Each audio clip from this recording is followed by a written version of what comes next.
today on, I think it was ScreenRant.com, there was an article posted which talked about James Gunn and his approach to having a score written for the upcoming Marvel superhero film Guardians of the Galaxy. Of course, I think everyone knows now that one Tyler Bates is scoring that film. And so their approach is kind of interesting. And so I just wanted to give us a few minutes to talk about, one, we've never really reacted to, or did we? I don't think we did, to the fact of Tyler Bates being given this score to handle. I was already a little, I don't know, iffy about the whole Guardians of the Galaxy thing, because wasn't familiar with that whole comic book series and whatnot. And so it seems kind of fitting in a way that it's such kind of an odd, quirky looking thing to have Tyler Bates, who kind of does odd, quirky scores in a way, doing the score. So what do you guys think about Mr. Bates scoring Guardians of the Galaxy? Do you have any hope? Is there any hope left in your hearts for Tyler Bates? You always have to give him the benefit of the doubt. Yeah, so there is some room. There is a possibility that he could deliver something you might like. There's a possibility, but I really do kind of have to wonder, how does this guy keep getting assignments? I don't hear it. I mean, I don't know. Are you guys totally indifferent to it? You're like, I don't care, whatever they want to do. I wasn't too upset about it. I think it gives him a chance, you know. If he's gonna write many chances. But if he's gonna write a good score, it's got to be for this one, really. That kind of material. This time for real, guys. And Conan the Barbarian wasn't a good chance?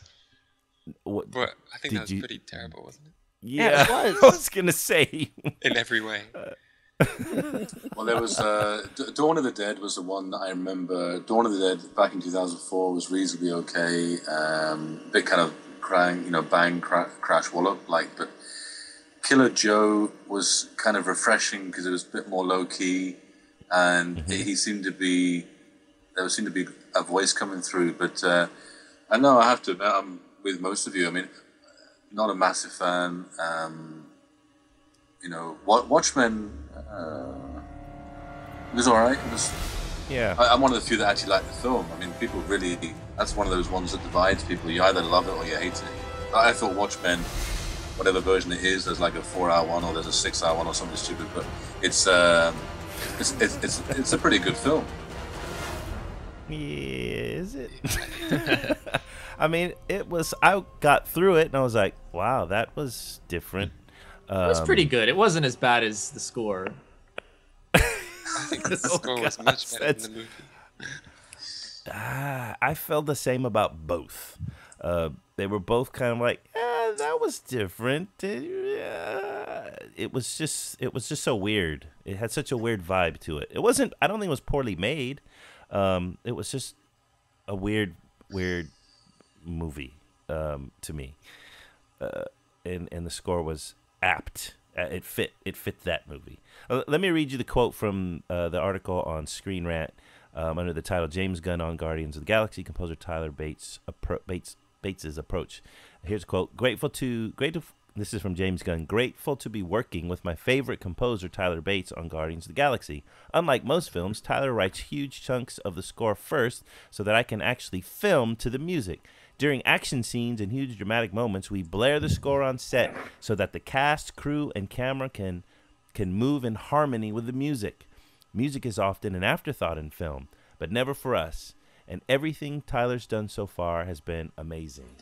Okay, aside from the fact of your feelings of Tyler Bates, love, hate, indifference, what about that approach? I really like that approach myself, and I want to see how the end result of that in this film, because we know, of course, the E.T. thing and Williams writing that incredible bit of music to conclude the film, and Steven Spielberg editing to that, and there's no doubt that has such a huge part to play in the emotional power of that conclusion.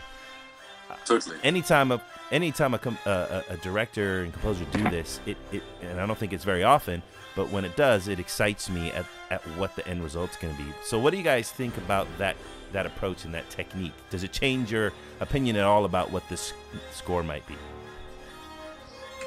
Well, I mean, I don't really care if you wrote it 2 years before or 2 years after the film. If it's bad music, it's bad music. Like that doesn't change anything. But it does. I mean, it strikes me as a very unusual situation, if only because it's almost entirely unheard of for a director to allow that kind of, I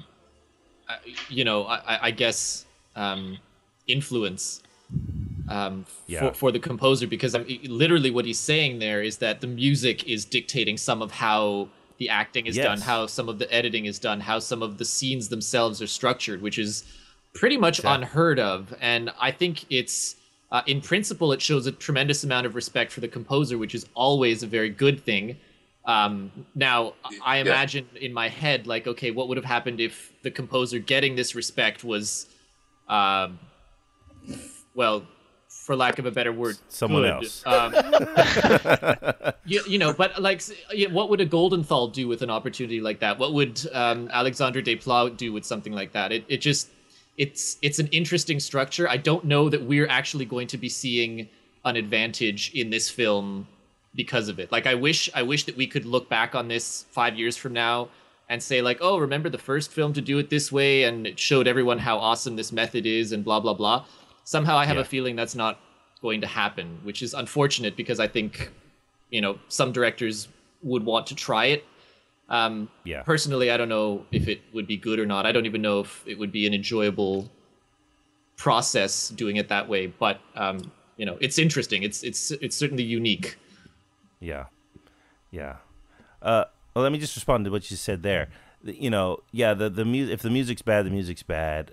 But we also don't know what Tyler Bates would do in that situation, because I don't think he's scored a film that way before. I'm saying that, but it sounds like they do. In him working with James Gunn in the past, that's what they've done. I think that's what he's saying in this little quote here. If that's the case, then I'm not all that more excited either. But I don't know. I'm with you on the part where if it works, then hopefully it will motivate other directors to do it. But gosh, if Steven Spielberg and John Williams doing it doesn't motivate other people, then sorry, no other combo is gonna push directors to try. Yeah, and the problem is that at the end of the day, how much of that difference is actually visible to the audience that's viewing the film? Like how visible? Yeah, like how do we actually, if no one had told us, would we actually know that they'd done the score first?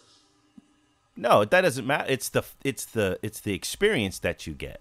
And how many experiences like the conclusion of E.T.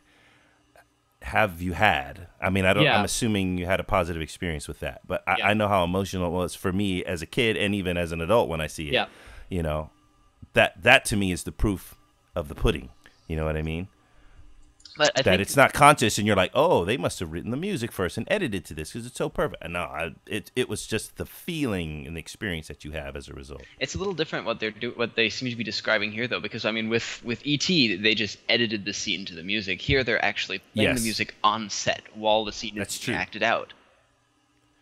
That's true. That's a good point. Yeah. It saves the editing. I mean, I've never heard anything like this before, but I mean, it's like, I wonder. Yeah. I wonder whether it'll. Yeah, that's even a little different. Yeah. Yeah. It's something that Sergio Leone has always used to do. He always used to play music on the set and get people in the mood. And we have to remember as well the thing with E.T. Absolutely right. I agree with you totally. But remember, they tried and tried and tried for ages to try and actually get it right. Yes. And so it was like a last-minute compromise, wasn't it? Which worked out for our benefit, the audience's benefit. Yeah. Yeah, that's true. And I don't think they did it again since. So it didn't even convince Spielberg to use that as a technique again, as far as I know. I think, but I mean, it's like James Gunn has highlighted. It's usually the composer-director relationships, which do often have this kind of, writing music before they even start shooting, because Joe Wright and Dario Marinelli, they did that for Anna Karenina.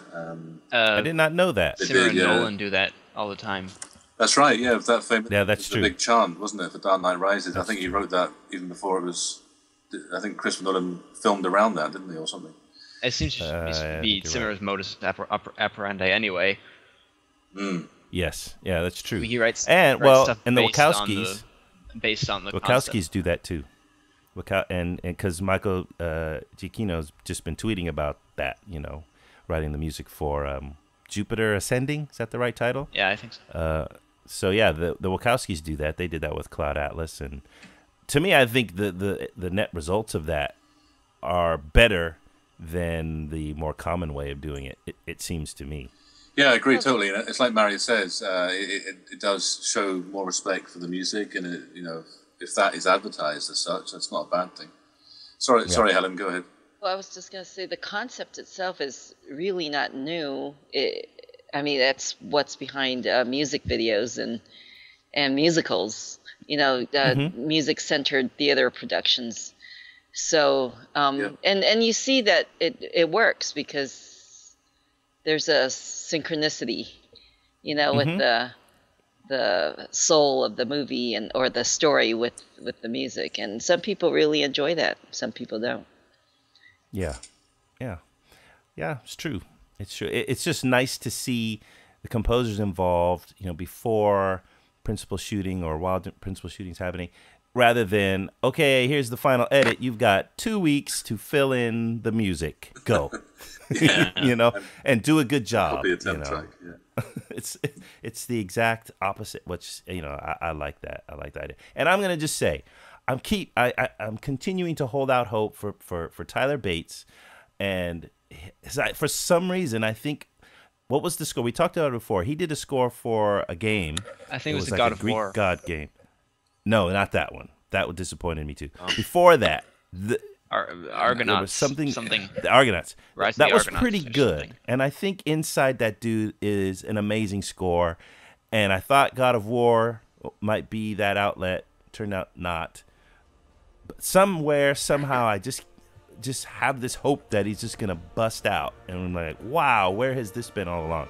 So I'm extending that hope yet one more film, and I'm really hoping that he does something amazing with this.